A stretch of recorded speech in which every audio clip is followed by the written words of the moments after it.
এই তো কিছুদিন আগের কথা, প্রকাশ্যে স্বামীর স্বীকৃতি পেতে কত কিছুই না করলেন, আর এখন সেই স্বামীকে অন্য একজন নারীর হাতে তুলে দিতে চান চিত্রনায়িকা অপু বিশ্বাস।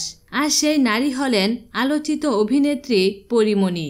অপু বলেছেন, পরীমণি চাইলে স্বামীকে দিয়ে দিতে তার ন্যূনতম আপত্তি নেই। বেসরকারি টিভি চ্যানেল বাংলা ভিশনের এক অনুষ্ঠানে এমনই ঘটনা ঘটেছে।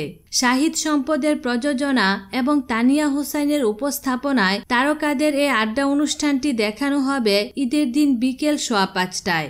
অনুষ্ঠানটিতে অপু ও পরীমণি ছাড়াও উপস্থিত ছিলেন চিত্রনায়ক ফেরদৌস। অনুষ্ঠানে ভক্তদের বিভিন্ন প্রশ্নের উত্তর দেন তারকারা।